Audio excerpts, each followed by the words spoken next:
केल्यास काय होते एकदा नक्की ऐका. एकदा माता लक्ष्मी आणि भगवान विष्णू क्षीरसागरात शेषनागाच्या पलंगावर विसावलेले होते. तेव्हा लक्ष्मीने भगवान विष्णूंना विचारले, हे परमेश्वर, आज माझ्या मनात एक शंका निर्माण होत आहे. माझ्या या शंकेचे निराकरण फक्त तुम्हीच करू शकता. भगवान विष्णू म्हणतात, अरे प्रिये, तुझ्या मनात जी काही शंका असेल ती न डगमगता मला विचार. मी तुझ्या सर्व शंकांचे निरसन करेन.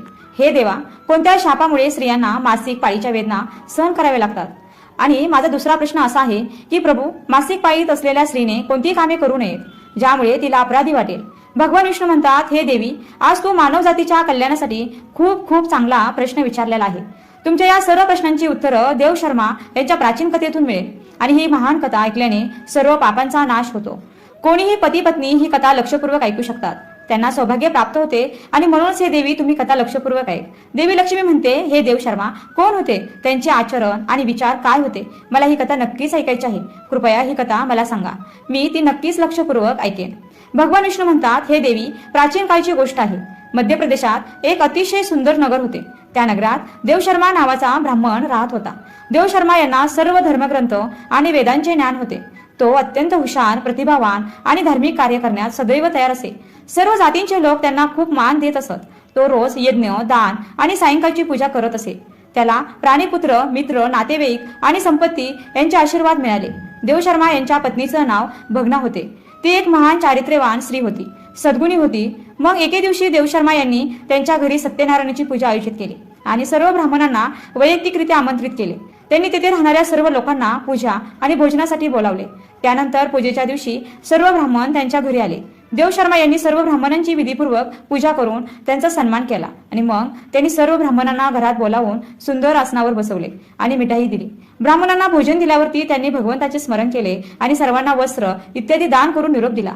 त्या सर्व ब्राह्मणांनी देवशर्माला आशीर्वाद दिला आणि तेथून निघून गेले. त्यानंतर त्यांनी आपले कुटुंब आणि मित्र आणि अनेक दिवस भुकेलेल्या लोकांना जेवण दिले. अशा रीतीने सगळ्यांना जेवण करून पूजा आटपून जेव्हा ब्राह्मण आपल्या घराच्या दारासमोर उभा राहिला तेव्हा त्याला एक कुत्री दिसली आणि एक बैल आपल्या घरासमोर बोलत आहेत. तेव्हा त्या ब्राह्मणाने कुत्री आणि बैलाची संपूर्ण कहाणी ऐकली. तेव्हा त्याला खूप आश्चर्य वाटले. ते कुत्री आणि बैल ते त्याचे आई वडील होते, जे मागील जन्माच्या पापामुळे या जन्मात कुत्री आणि बैल बनले होते. मग तो ब्राह्मण मनात विचार करू लागला, हे दोघे खरे तर माझे आई वडील आहेत, जे प्राण्यांच्या रूपात माझ्या घरी आले आहेत. या दोघांना कोणत्या कारणास्तव अशा सजीवांचे शरीर मिळाले? आता त्यांच्या उद्धारासाठी मी काय करू? आणि असा विचार करून ब्राह्मणाला रात्रभर झोप सुद्धा लागली नाही आणि तो रात्रभर देवांचा विचार करू लागला. त्याने स्वतःच्या पालकांचा विचार केला आणि मग त्याला आठवले की मोक्षाचा उपाय फक्त वशिष्ठ ऋषी सांगू शकतात. आणि म्हणून सकाळ होताच देवशर्मा स्नान इत्यादी कामे उरकून वशिष्ठांच्या आश्रमात पोहोचले. आश्रमात येताच वशिष्ठ ऋषींनी देवशर्मा यांचे स्वागत केले. वशिष्ठ ऋषी म्हणू लागले, हे श्रेष्ठ ब्राह्मण, तू आज आमच्या आश्रमात का आहेस? तू उदास दिसतोस. तुझ्या दुःखाचे कारण काय मला सांग. देवशर्मा म्हणतात, हे मुनीश्वर, मी तुम्हाला नमस्कार करतो. तुमच्या दर्शनाने आज माझा जन्म सफल धन्य झाला आहे. हे मुनीश्वर, आज मी तुमच्याकडे शंका घेऊन आलो आहे. कृपया फक्त तुम्हीच मला या दुःखातून बाहेर काढू शकता. मी अत्यंत दुःखी आणि अशक्त झालो आहे. वशिष्ठी म्हणतात, हे ब्राह्मण, दुःखी होऊ नकोस. तुझ्या मनात कोणतीही शंका असली तरी न डगमगता विचार. मी तुझ्या शंकांचे नक्कीच निरसन करेल. मग देवशर्मा म्हणतात, हे मुनीश्वर, काल माझ्या घरी सत्यनारायणाची पूजा ठेवली होती आणि अनेक ब्राह्मण आणि भुकेलेल्या लोकांना मी अन्न दिले. विधिवत पद्धतीने देवांची पूजा देखील केली. तेवढी एक कुत्री आणि एक बैल माझ्या दारात आली. दोघेही माझ्या घरासमोर उभे राहून बोलत होते. सर्वप्रथम कुत्री बैलाला असे म्हणू लागली, हे परमेश्वरा, आज घडलेली घटना ऐक. आपण मुलाच्या घरी ब्राह्मणाच्या जेवणासाठी ठेवलेले दूध, त्या दुधाच्या भांड्यात एका सापाने तोंड घातले होते आणि त्यामुळे विष निर्माण झाले होते आणि ते पाहून मला खूप काळजी वाटू लागली. त्या दुधापासून या पूजेसाठी अन्न तयार होणार होते आणि ते दूध सगळ्यांनी खाल्ले असते तर ते मेले असते आणि म्हणूनच मी त्या भांड्यातील सर्व दूध प्यायले. जेव्हा सुनेची नजर माझ्यावर पडली तेव्हा तिने मला बेदम मारहाण केली आणि त्यामुळे माझ्या शरीराला असह्य वेदना झाल्या. मला खूप वेदना होत आहेत, म्हणूनच मी दुःखी आहे. मला हे दुःख सहन होत नाही. कुत्रीचे बोलणे ऐकून बैल खूप दुःखी झाला आणि आपली कहाणी सांगू लागला. आता मी तुला माझ्या दुःखाचं कारण सांगतो. मागील जन्मी या ब्राह्मणाचा मी बाप होतो. आज या ब्राह्मणाने सर्व लोकांना जेवण दिले, पण त्याने माझ्यासमोर गवतही ठेवलं नाही आणि मला प्यायला पाणी देखील दिले नाही. या कारणामुळे मी खूप दुःखी झालो आहे. आणि मग देवशर्मा म्हणू लागले, माझे आई वडील असे कुत्री आणि बैलासारखी बोलताना पाहून मला खूप वाईट वाटले. मला रात्रभर या विचाराने झोप देखील येत नव्हती. मला प्रत्येक क्षणी काळजी वाटत होती की मी कधीही कोणतेही पाप केले नाही, नेहमी धार्मिक कार्य केले. माझ्या आई वडिलांना असा त्रास सहन करावा लागतो. आणि म्हणूनच मी आज तुमच्याकडे आलो आहे. कृपया तुमच्या योग्य सामर्थ्याने उत्तर शोधा आणि मला सांगा की माझ्या आईवडिलांची अशी दुर्दशा का झाली आहे आणि त्यांच्या उद्धारासाठी मी कोणती कृती करावी. तेव्हा गुरु ध्यान करून त्या ब्राह्मणाला आईवडिलांचे मागील जन्माचे कर्म पाहतात आणि देवशर्माला म्हणून लागतात, हे ब्राह्मण, तुमचे आईवडिलांनी त्यांच्या मागील जन्मात एक गंभीर पाप केला आहे आणि त्या पापामुळे त्यांची आज अशी अवस्था झाली आहे. देवशर्मा सांगतात, हे गुरु, कोणत्या पापामुळे माझ्या आईवडिलांची अशी दुर्दशा झाली आहे? कृपया सविस्तर सांगा आणि मला ती जाणूनही घ्यायची आहे. मग ऋषी वशिष्ठ सांगतात, हे ब्राह्मणा, देवशर्मा लक्षपूर्वक ऐक. हा बैल जो तुझा बाप आहे, मागील जन्मात ते कुंडीनगरचे थोर ब्राह्मण होते. एके दिवशी त्यांनी एकादशीचा उपवास करून भोजन केले. एकादशी व्रताच्या दिवशी दानधर्मही केला नाही. आपल्या दारात आलेल्या गायींना त्यांनी कधी चारा दिलाही नाही. त्यांनी आपल्या पितरांचे श्राद्धही नीट केले नाही. तसेच त्यांच्या मागच्या जन्मी तुझ्या वडिलांनी तुझ्या आईशी तुझ्या मासिक पाळी समागम केला होता आणि या पापामुळे त्यांनी या जन्मी बैलाचे रूप धारण केले आहे. आता तुझ्या आईबद्दल ऐक. तुझ्या आईने मासिक पाळी असतानाही जेवण बनवले. धार्मिक विधी करताना देवाच्या तुळशीला पाणी अर्पण केले. मासिक पाळी असतानाही तिने ते देवाला अर्पण केले. या कारणास्तव एक महान पाप मानले जाते. मासिक पाळीच्या काळात ती 3 दिवस अपवित्र होती. मासिक पाळीच्या काळात स्त्रीने पूजा करू नये. स्त्रीने या 3 दिवसात केसही धुवू नयेत. यामुळे पतीचे आयुष्यमान कमी होते.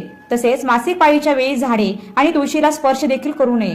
मासिक पाळीत असलेल्या स्त्रीसोबत सुद्धा समागम करणे, जो कोणी मासिक पाळीच्या कपड्यांना स्पर्श करतो तो ब्रह्महत्येचे पाप करतो, त्यालाही अपराधी वाटतं. ब्रह्महत्येचं पाप मासिक पाळीच्या शरीराच्या स्त्रीच्या 3 दिवस राहते आणि 4थ्या दिवशी स्नान करून ती पवित्र होते. 4थ्या दिवशी आंघोळ केल्यावरती मासिक पाळीच्या स्त्रीने आपल्या पतीच्या चेहऱ्याकडे पाहावे. दुसऱ्या पुरुषाच्या चेहऱ्याकडे पाहणे पती जवळ नसेल तर सूर्यदेवाकडे पाहावे. गुरु वशिष्ठ सांगतात, हे ब्राह्मण, या पापामुळे तुझा बाप बैल म्हणून जन्माला आला आणि आई कुत्री म्हणून देवशर्मा म्हणतात. हे मुनीश्वर, आता कृपया माझ्या मातापित्यांच्या उद्धारासाठी किमान मला उपाय तरी सांगा. गुरु म्हणतात, हे ब्राह्मण, कोणत्याही अमावस्येच्या दिवशी श्राद्ध आणि तर्पण कर. आई वडिलांच्या उद्धारासाठी दान कर. गायीची सेवा कर आणि मातेला मिठाई खाऊ घाल. आपल्या आईवडिलांच्या उद्धारासाठी देवाकडे प्रार्थना कर. आणि मग ब्राह्मण तेच करतो आणि मग त्याचे आई वडील सर्व पापांपासून मुक्त होतात. भगवान विष्णू म्हणतात, माता लक्ष्मी देवी, मी तुला सांगितले आहे की मासिक पाळीच्या स्त्रीने कोणती कामे करू नये. आता मी तुम्हाला सांगतो कोणत्या कारणास्तव स्त्रीला मासिक पाळी करावी लागली. सत्ययुगात काल नावाने प्रसिद्ध असलेला राक्षस होता आणि तो राक्षस असल्यामुळे त्याचा स्वभाव अत्यंत उग्र होता आणि तो नेहमी लढायला तयार असायचा. एके दिवशी वृद्धसुरासह सर्व राक्षस स्वर्गलोकात चढू लागले, युद्ध करू लागले आणि त्या राक्षसाकडे खूप शक्तिशाली शस्त्र देखील होती, जी देवता सहन करू शकले नाहीत आणि ते ब्राह्मण देवाकडे पळून गेले.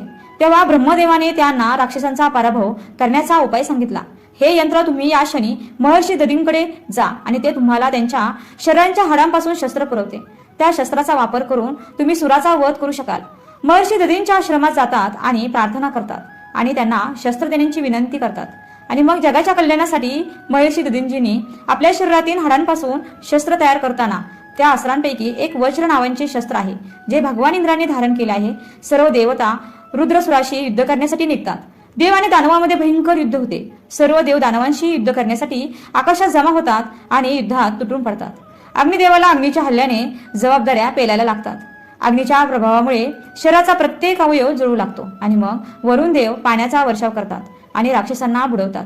त्यामुळे राक्षस गर्जना करू लागतात आणि अशा रीतीने अनेक दिवस दैत्य आणि देवतांमध्ये भयंकर युद्ध चालू असते. तेव्हा देवराज इंद्र आणि रुद्रासूर समोरासमोर येतात.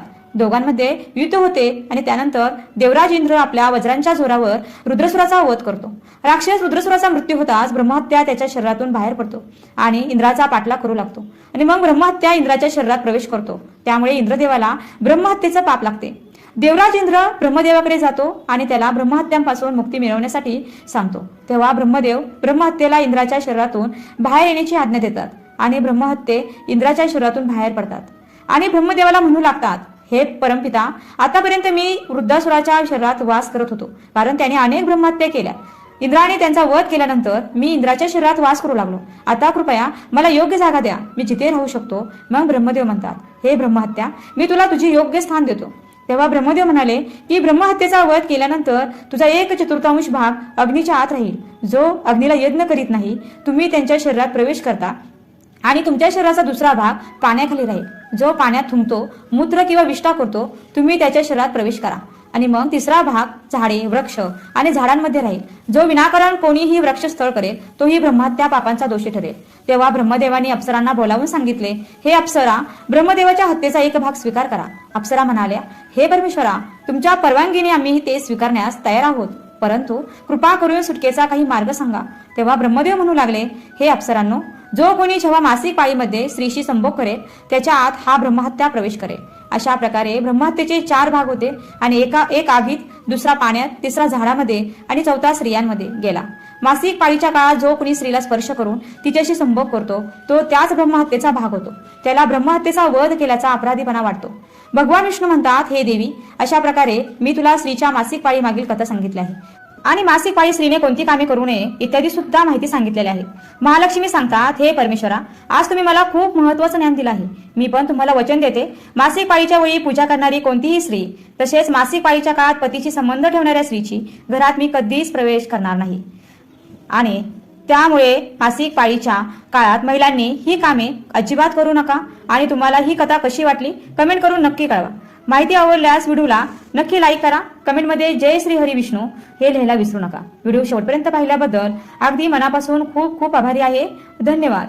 श्री स्वामी समर्थ.